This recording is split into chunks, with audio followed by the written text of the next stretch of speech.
सचिन पायलट का जो ग्राफ है ये तेज़ी से बढ़ेगा और मुझे नहीं लगता कि गहलोत साहब का ग्राफ अब उतनी तेज़ी से बढ़ पाएगा। तो सचिन पायलट जी के पास एक अच्छा राजनीतिक भविष्य है। अभी कुछ देर पहले राहुल गांधी के भविष्य के बारे में सवाल किया गया था और चूंकि अगर कांग्रेस की राजनीति देखी जाए और पॉपुलर पर्सनैलिटी की बात की जाए तो राहुल गांधी के बाद सचिन पायलट का नाम आता है और हमेशा ये चर्चा चलती है कि सचिन पायलट क्या राजस्थान के सीएम बन पाएंगे नहीं बन पाएंगे। 2028 के हिसाब से उनकी कुंडली क्या कहती है और इसी से जुड़ा एक सवाल ये भी है कि क्या अशोक गहलोत की कुंडली ज़्यादा प्रबल है कि वो चौथी बार राजस्थान के मुख्यमंत्री बन जाए अगर कांग्रेस की सरकार आती है तो। देखिए, आपने जो इशारा किया है सचिन पायलट की तरफ, मैं इससे सहमत हूँ। सचिन पायलट का जो ग्राफ है ये तेज़ी से बढ़ेगा और मुझे नहीं लगता कि गहलोत साहब का ग्राफ अब उतनी तेज़ी से बढ़ पाएगा।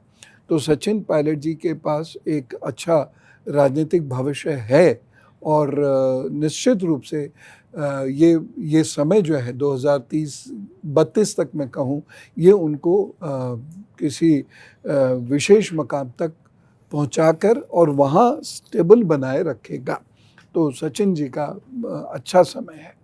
अशोक गहलोत क्या चौथी बार बन पाएंगे मुख्यमंत्री राजस्थान नहीं, के? अब मुझे नहीं लगता, क्योंकि अब इनको जो बृहस्पति का या शनि का या राहु का कोई ऐसा सहयोग मिलता दिखाई नहीं दे रहा, इसलिए अब मुझे नहीं लगता कि ये मुख्यमंत्री बनेंगे और अगर बने तो उसको निभा पाएंगे। जी, क्योंकि अब कांग्रेस की बात हुई है तो राजस्थान में बीजेपी की भी बात कर लेते हैं और जब पहले देखा जाता था तो राजस्थान में बीजेपी का मतलब वसुंधरा राजे होता था, लेकिन अब ये बात बदल चुकी है।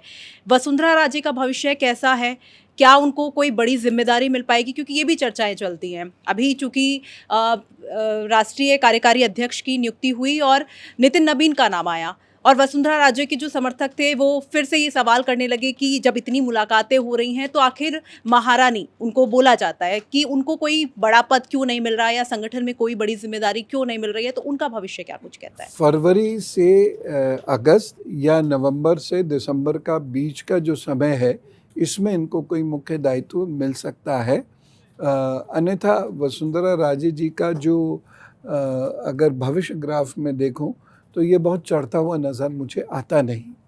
ये मेरा अपना आकलन है, जो भी उनकी बर्थ डिटेल नेट पे उपलब्ध है उसके आधार पे बता रहा हूँ। अब वो सही है गलत है तो मैं नहीं कह सकता, लेकिन उसके आधार पर बता रहा हूँ कि उनका अदरवाइज़ कोई पॉलिटिकल ग्राफ कोई बहुत उन्नति करे ऐसा मुझे नहीं लगता। लेकिन ये दो कालखंड ऐसे हैं 2026 में जहाँ उनको कोई दायित्व विशेष मिल सकता है।